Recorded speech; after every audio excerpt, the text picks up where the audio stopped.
Hello, warmongers and horsemen alike. I'm Damar, Hello, I'm Tony. and we're going to be teaching you about the beast you ride on. So, you ever ride a horse? First of all, why? Is that a thing? Is that even a thing? Second of all, you might as well be asking for a war machine. Like, you might as well.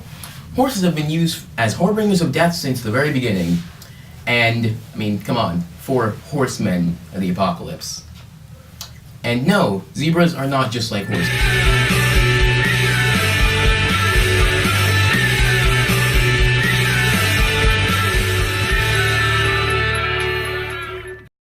Well, why are horses so great? Well, they were tamed around 4000 BC around Ukraine and Kazakhstan.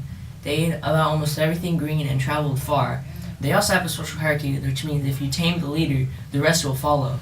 Zebras don't have a social hierarchy, which means you'd have to tame each and every single one, and that would leave less time for you, riding down the coastline.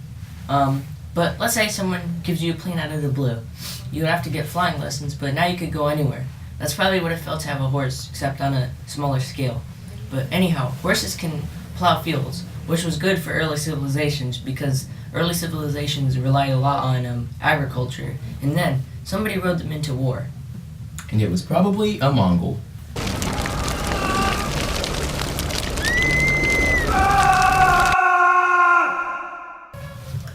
Mongols are warmongers. That's bottom line. Just horses have been used for war since they were domesticated. Napoleon, Alexander the Great, Genghis Khan, they're all rode horses and they're all involved in big wars.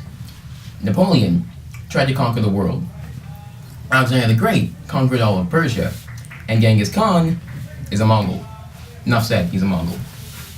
The Mongols loved their horses. I mean, loved their horses. It's like a joke religion. Like, hey, I worship science. Then you realize there's a Church of Scientology. Then you go cry in the corner forever.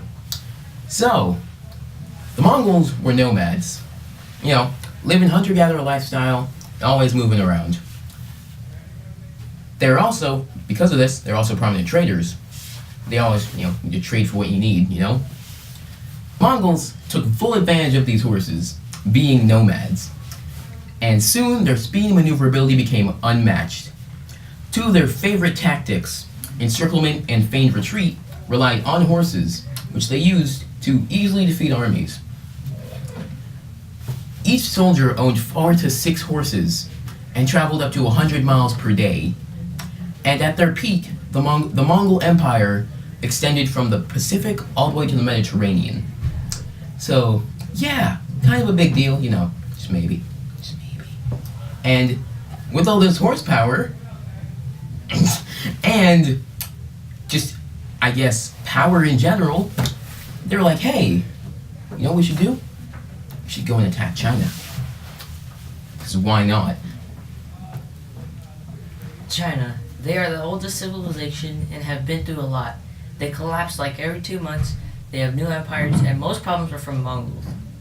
I wouldn't say that they hated the Mongols, but the Great Wall of China was probably built to keep them out alongside barbarians. What's the difference? True.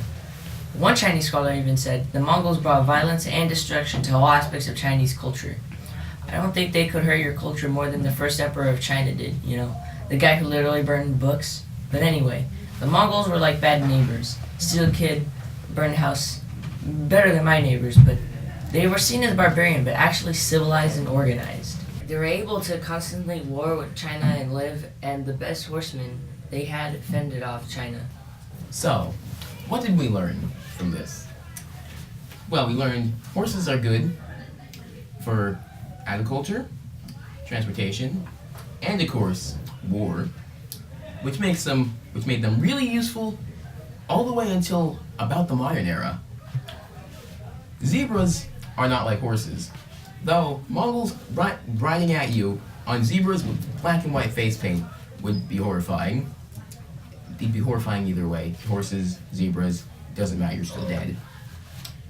And the Mongols were basically horsemen of the apocalypse, bringing conquest, war, famine, and death to everywhere they went, basically.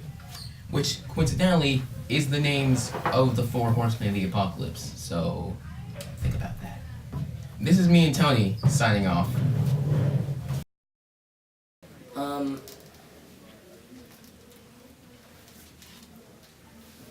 Bro, the whole other half is cut off. Yeah, it's being weird. Just exit out. Scroll down.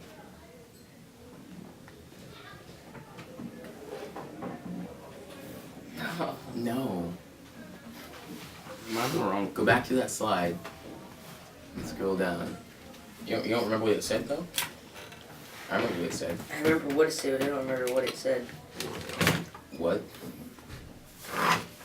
I'll know it when I see it.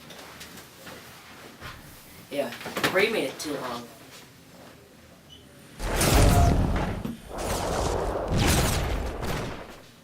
Alright, they were able to constantly war with